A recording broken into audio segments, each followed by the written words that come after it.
pour que tous ensemble, à la rentrée, les enfants n'ont pas à porter ce truc complètement inutile, idiot, hein, que les profs, s'ils veulent porter des masques, ils portent des masques, mais les enfants, non.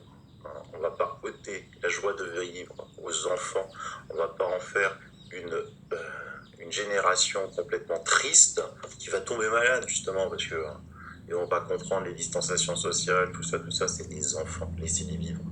Laissez-les vivre, ces enfants. Et cet article, il faut vraiment le partager, parce qu'il dit beaucoup de choses, beaucoup de choses. Veut-on vraiment casser nos enfants en tant que le plan scolaire que psychique? L'incroyable prise de position exposée à nouveau dans Libération, ce journal qui est complètement horrible, nous a fait bondir, voire désespérer. Qu'est-ce que ce pays qui sacrifierait ses enfants au nom d'intérêts financiers et de querelles politiques et certainement pas médicales? Nous pouvons admettre qu'en mars, les autorités craignaient que les petits transmettent le Covid comme la grippe, mais 5 ans plus tard, l'ignorance n'est plus acceptable. Ni des politiques, ni des médecins, surtout lorsqu'ils s'adressent au public. Les enfants ne sont pas à risque. Les enfants et adolescents de moins de... Bon, ça, je vous laisse lire. Alors, pourquoi cette rechute de folie par rapport à l'école? Pourquoi continuer la peur? Mais c'est toujours pareil. Pour vendre leur 7 années vaccin. Une vingtaine de médecins, allez, menés par Karine Lacombe, Madame Giléad et Remdesivir. Voilà, on interroge toujours les mêmes, ceux que l'on sait qu'ils sont payés par Big Pharma. Ose appeler le ministre de l'Éducation nationale à renoncer à la rentrée quasi normale qu'il avait prévue. Les enfants, selon ces 20 médecins, dont aucun pédiatre, ni aucun pédopsychiatre, ni aucun psychologue, ils ont préféré un vétérinaire et un légiste, hein, si, c'est vrai, n'hésite pas à pousser le gouvernement à entrer à nouveau dans ce cercle infernal de la privation de scolarité normale et à conseiller des mesures aussi aberrantes pour un enfant que le port du masque et l'enseignement à distance. Pourtant, s'ils avaient pris le temps de lire les témoignages des psychiatres et psychologues, ainsi de tous ceux qui s'occupent d'enfants, d'adolescents et jeunes adultes, y compris les familles, ils auraient pu approcher la gravité des séquelles de ces 5 mois d'hystérie collective et des mesures délirantes prises sans évaluation préalable de leur gravité à court et à moyen terme.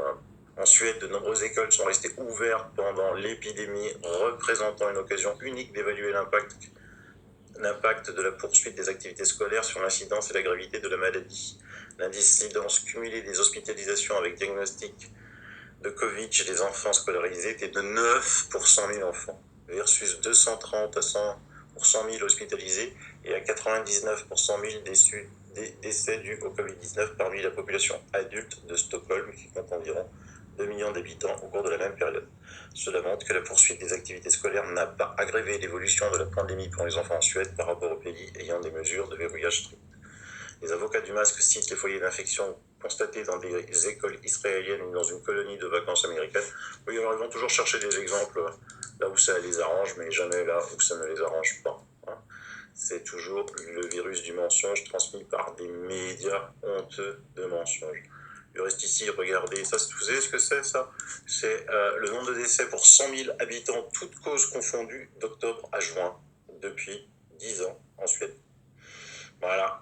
Ouais, franchement, en l'année 2020, malgré que la Suède n'est pas confinée, malgré que la Suède n'ait pas imposé la distanciation sociale, malgré que la Suède n'a pas imposé le port du masque, l'année 18-19 était très faible, voilà, et l'année 19-20 est tout à fait normale, fois beaucoup plus basse que les autres par rapport aux autres années, avec une population qui grandit chaque année, elle aussi.